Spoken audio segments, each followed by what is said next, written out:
Hi மக்கா, எல்லோரும் எப்படி இருக்கீங்க? இன்றைக்கி ஒகேனக்கல் ஸ்டைலில் சூப்பரான ஒரு ஊளி மீன் குழம்பு வைக்கலாமா? ஓகே வாங்க. ஃபஸ்ட்டு பார்த்திங்க அப்படின்னா சின்ன வெங்காயத்தை எடுத்து நம்ம கொஞ்சமாக எண்ணெய் ஊற்றிக்கிட்டு வதக்குறோம் ஃப்ரெண்ட்ஸ். சின்ன வெங்காயம் தான் இந்த மீன் குழம்புக்கு ஒரு சீக்ரெட்டு. ஸோ எப்போவுமே மீன் குழம்புக்கு நீங்கள் சின்ன வெங்காயம் சேர்க்கும்போது அதோட டேஸ்ட்டே வேறு லெவலில் இருக்கும். ஃபஸ்ட்டு சின்ன வெங்காயத்தை நல்லா வதக்கிக்கோங்க. நம்ம எப்போவும் ஒவ்வொரு மாதிரி மெத்தடில் வைப்போம் மீன் குழம்பு, ஒரே ஸ்டைலே வைக்க மாட்டோம் மக்கா. ஸோ இந்த வாட்டி ஒகேனக்கல் ஸ்டைலில் தான் நம்ம வைக்க போகிறோம். ஸோ ஒகேனக்கல்லில் குளத்து மீன் தான் வைப்பாங்க. நம்ம கடல் மீன் ஃபஸ்ட் டைமாக வைக்க போகிறோம். ஃபஸ்ட்டு வெங்காயம் தக்காளியை நல்லா வதக்கிக்கோங்க. நல்லா ஃப்ரை பண்ணதுக்கப்புறம் கொஞ்சம் தக்காளி அந்த எண்ணெயிலே வதங்கணும். நல்லா வதங்கினதுக்கப்புறம் நீங்கள் இது கூட மிளகு சீரகம் தான் சேர்க்கணும்.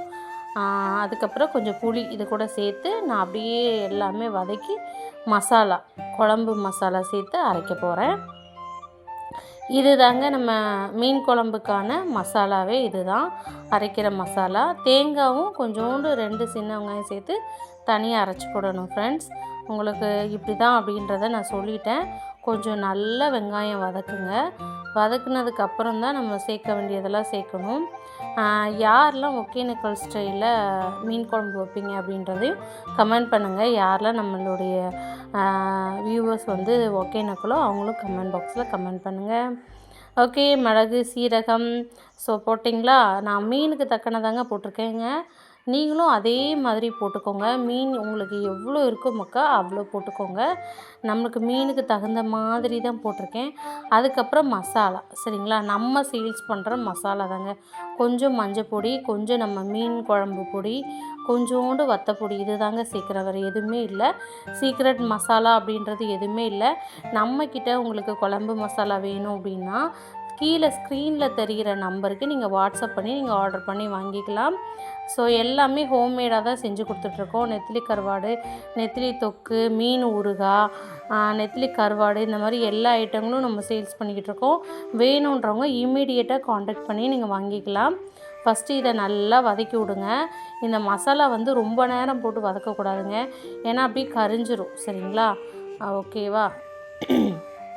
நல்லா இந்த மசாலா புளியும் சேர்த்து வதக்கணுமா, இறக்கி வச்சுட்டு இப்போ குழம்பு தாளிக்க போகிறோம். ஃபஸ்ட்டு நம்ம கடாயில் எண்ணெய் சேர்த்துக்கிட்டு கடுகு சேர்த்துக்கோங்க. கடுகு நல்லா பொரிஞ்சதும் வெந்தயம் சேர்த்துக்கோங்க சரிங்களா. வெந்தயம் தாங்க மெயின் இம்பார்ட்டண்ட் இந்த மீன் குழம்புக்கு. நான் நிறைய டைம் சொல்லியிருக்கேன், வெந்தயம் நல்ல ஒரு மனம் கொடுக்குறதே மீன் குழம்புக்கு தான். அதுவும் வெந்தயம் கொஞ்சம் நல்லா பொரியணுங்க. அப்போ தான் மீன் குழம்பு கொஞ்சம் நல்ல மணமாகவும் ருசியாகவும் இருக்கும் சரிங்களா. வெந்தயம் நல்லா பொரிஞ்சதுக்கப்புறம் தான் நம்ம அடுத்தடுத்த இன்க்ரீடியன்ட்ஸ்லாம் நம்ம சேர்க்கணும். ஓகேவா? நல்லா வெந்தயம் பொரிச்சுக்கிடட்டும். கொஞ்சம் டைம் எடுக்குங்க. நம்ம வெந்தயம் எடுத்தோடனே சோம்பு சேர்த்துக்கிறேன் சரிங்களா. நம்ம ஒகேனக்கல் ஸ்டைலு அப்படின்னாலே இப்படி தாங்க வைக்கிறாங்க. சோம்பு சேர்க்கணும். ஆனால் சோம்பு சேர்க்கும்போது இன்னும் வீடே ஒரு மணமாக இருக்கும், நல்ல ஒரு ஃப்ளேவர் கொடுக்குங்க. அதுக்கப்புறம் சோம்பு பொரிஞ்சதுக்கப்புறம் நம்ம கருவேப்பிலை சேர்த்துக்கலாம் சரிங்களா. கருவேப்பிலை நல்லா பொரிஞ்சதுக்கப்புறம்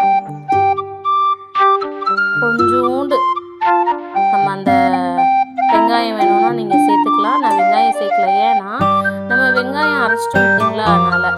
சில பேர் வெங்காயம் போட்டாதாங்க எனக்கு திருப்தியாக இருக்கிறவங்க 4 வெங்காயத்தை கட் பண்ணி போட்டுக்கோங்க, அவ்வளோதான் சரிங்களா. இந்த மசாலாவை போட்டு நல்லா வதக்கணுங்க.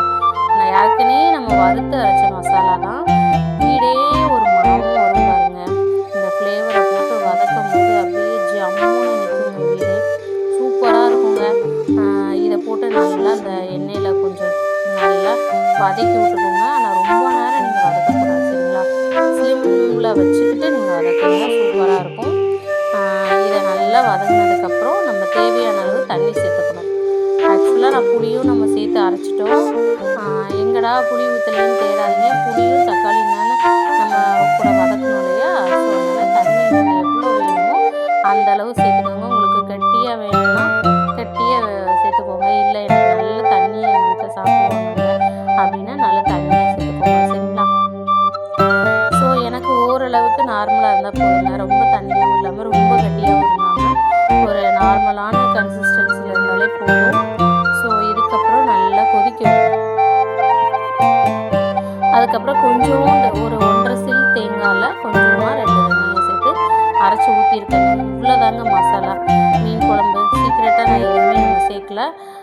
இதே மாதிரி நீங்களும் வைங்க சரிங்களா. ஓகே, இதுக்கப்புறம் தேங்காய் அரைச்சி ஊற்றியாச்சு. ஒகேனக்கல் ஸ்டைலுன்னு சொல்லியிருந்தேன். பட் அவங்க சில பேர் தேங்காய் ஊற்றுறாங்க, சில பேர் தேங்காய் ஊற்ற மாட்டுறாங்க. ஒவ்வொரு ஸ்டைலில் ஊற்றிக்கலாம். நம்மளுக்கு தேங்காய் ஊற்றுறதுனால கடல் மீன் இல்லையா, ஸோ நீங்கள் குளத்து மீன், ஆற்று மீன் வைக்கிறீங்க அப்படின்னா தேங்காய் சேர்க்க வேண்டாங்க. கடல் மீனுக்கு பொதுவாக தேங்காய் சேர்த்தா தான் நல்லாயிருக்கும். கொஞ்சோண்டு தேங்காய், அதுக்கப்புறம் நம்ம சின்ன வெங்காயம் சேர்த்து அரைச்சி போட்டதுக்கப்புறம் உப்பு சேர்த்து நல்லா மிக்ஸ் பண்ணி விடுங்க. நல்லா மிக்ஸ் கொடுத்துட்டு அப்படியே ஒரு 2 கொதிக்கணும் சரிங்களா. 2 கொதிச்சதுக்கப்புறம் நம்ம மீனை போட்டுற வேண்டியதாங்க சரிங்களா. ரொம்ப நேரம் கொதிக்க வைக்க வேண்டாம். தேங்காய் ஊற்றுனதுக்கப்புறம் நம்ம உடனே நம்ம மீனை போட்டுற வேண்டியதான். ஊளி மீன்ங்க இது பயங்கர ரேட்டாக இருக்குது. மீன் கிட்டலாம் போக முடியலங்க. கடல் காற்று ரொம்ப அதிகமாக இருக்கிறனால இப்போ வந்து அவ்வளவா யாரும் கடலுக்குள்ளே இறங்குறதில்ல. ரேராக தான் இருக்குது மீன்கள். இன்றைக்கி ஊளி மீன், சாலை மீன், நண்டு இது 3 தாங்க வந்திருக்குன்னு சொல்லியிருந்தாங்க. அதனால் ஊளி மீன் வாங்கியாச்சு. நிறைய மீன்கள் கடலுக்கு போகாததுனால அப்படியே வந்தாச்சு. ஓகே ஃப்ரெண்ட்ஸ், மீன் குழம்பு ரெடி ஆயிடுச்சு. இதே மாதிரி உங்கள் வீட்டில் ட்ரை பண்ணிவிட்டு கமெண்ட் பாக்ஸில் கமெண்ட் பண்ணுங்கள். சப்ஸ்கிரைப் பண்ணிவிட்டு ஷேர் பண்ணுங்கள். பாய்.